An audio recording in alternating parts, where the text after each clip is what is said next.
Assalamualaikum warahmatullahi wabarakatuh. Pada kesempatan kali ini, saya akan mencoba membahas tentang bahasa pemrograman Kotlin. Nah, persiapan untuk melakukan coding untuk bahasa pemrograman Kotlin, kita memerlukan yang namanya JDK atau Java Development Kit. Nah, kemudian selain JDK, kita juga membutuhkan yang namanya editor. Di sini editor yang akan kita pakai adalah IntelliJ IDEA.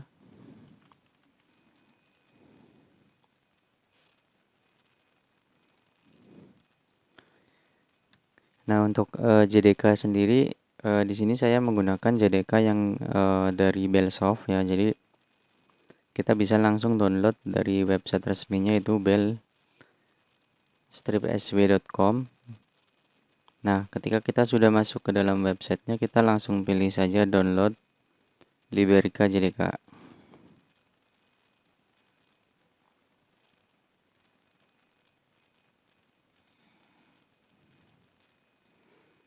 Nah, di sini kita langsung pilih saja klik download now.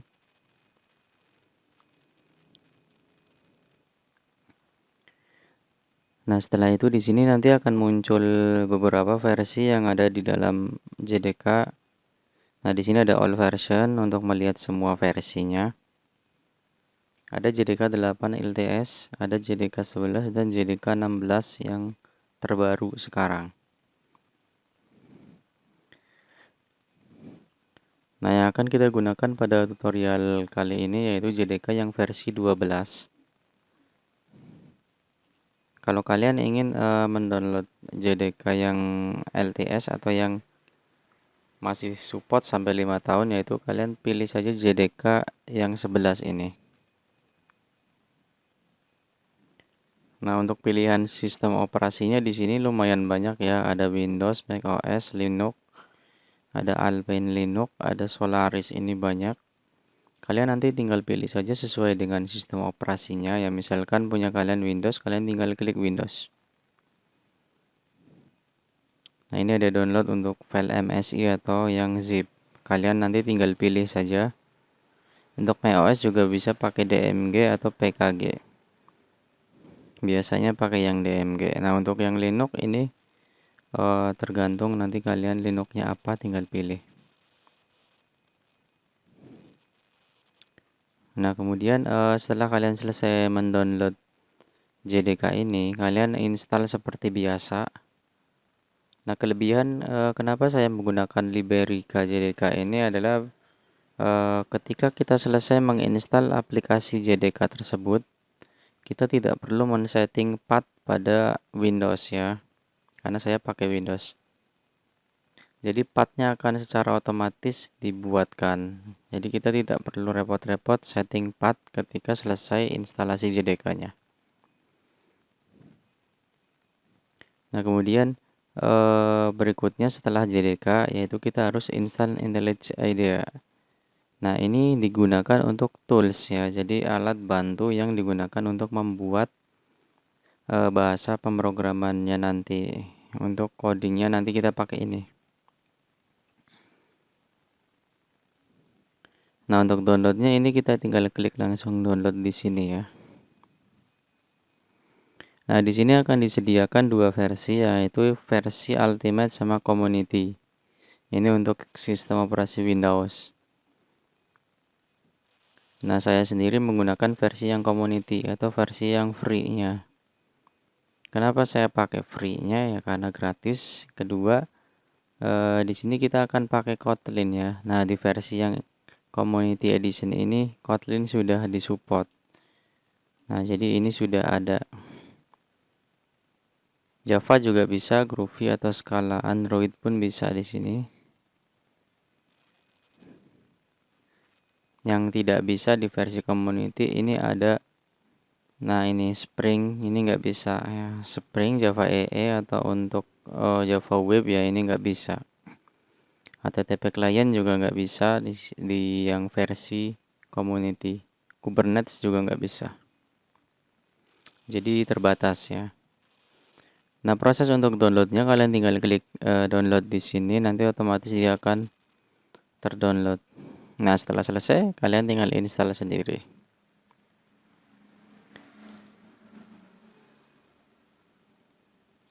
Nah, untuk tampilan dari IntelliJ IDEA, nah di sini saya sudah menginstal untuk versi yang terbaru saat ini, yaitu versi 2001.2.1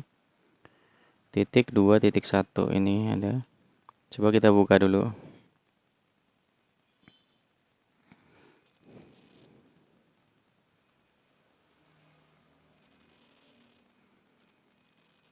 Nah, ini tampilan ketika kita baru pertama kali install ya. Jadi tidak ada project yang muncul di sini. Nah, di sini ketika kita ingin membuat project pertama kali, kita pilih project, kemudian pilih new project. Nah, tapi kalau kita sudah punya projectnya, kita mau buka langsung di IntelliJ IDEA, kita tinggal pilih open ya. Nah, di sini misalkan kita mau bikin new project, di sini kita bikin new project.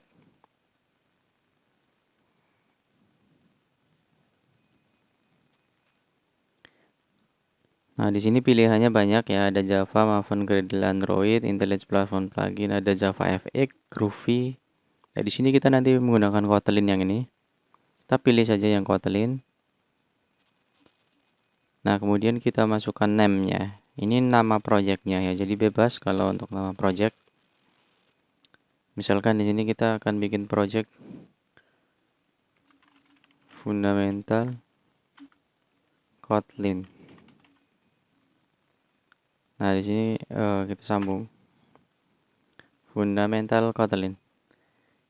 Nah, ini kita simpan secara default ya untuk IntelliJ IDEA. Ini dia langsung masuk ke dalam folder ini ya. Nah, kita pilih application. Kita pilih IntelliJ IDEA saja ini. Kalau Gradle Kotlin nanti agak lama. Kita pilih yang IntelliJ. Nah, kalau sudah langsung klik next. Nah, kemudian kita klik finish saja di sini, atau kita tentukan dulu target JVM versionnya. Karena saya menggunakan versi JDK yang 12 ya, maka kita pilih yang 12 saja. Nah, kalau sudah kita klik finish. Nah, perhatikan ini adalah proses pembuatan dari projectnya.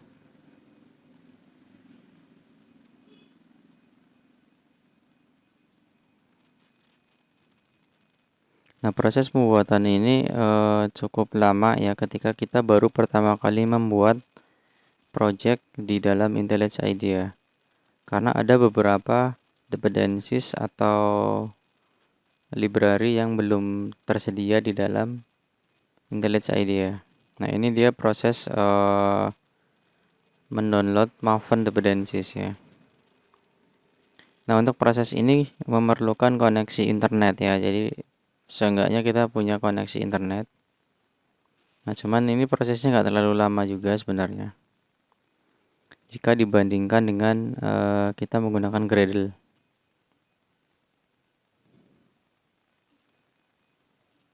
Nah, ini tampilan awalnya dari IntelliJ IDEA. Nah, ini masih proses. Kita tunggu saja beberapa saat.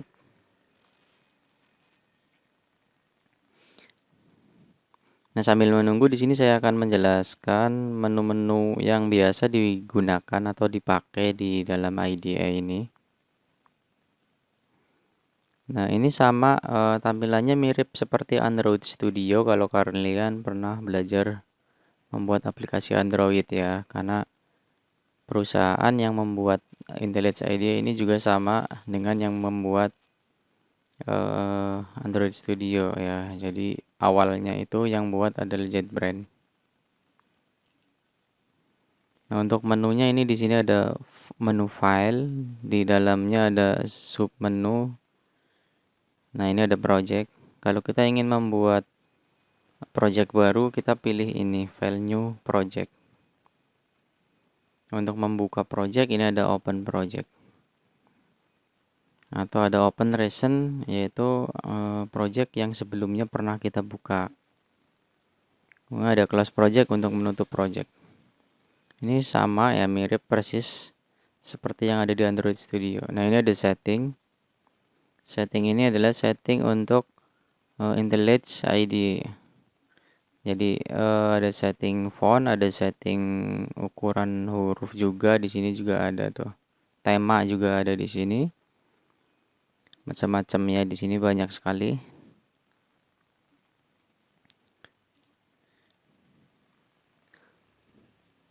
Nah, menu yang biasa digunakan adalah menu-menu yang ini ya, yang ada di file ini. Kemudian untuk menjalankannya nanti kita biasanya menggunakan run di sini ya, ada run. Atau kalau Kotlin nanti di sini ada muncul running langsung di sebelahnya main kelasnya.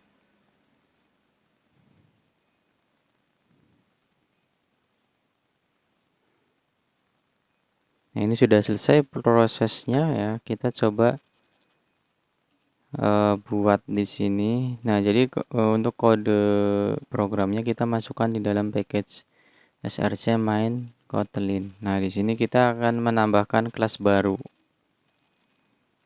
Nah, jadi untuk struktur projectnya seperti ini bisa dilihat. Jadi ada folder idea, abaikan saja. Ini ada folder libs. Libs ini adalah dependencies yang kita pakai di dalam project. Nah, kemudian di sini ada folder test, ini untuk testingnya ya. Kemudian di sini ada external library, ini ada JDK-nya kelihatan di sini. Kita menggunakan Liberka JDK 12. Nah, untuk menjalankannya nanti kita juga bisa lewat sini ya. Cuman ini belum nyala karena kita belum bikin kelas di Kotlin ya. Oke, untuk persiapan awal untuk belajar bahasa pemrograman Kotlin cukup sampai di sini dulu ya. Kita lanjut di chapter selanjutnya.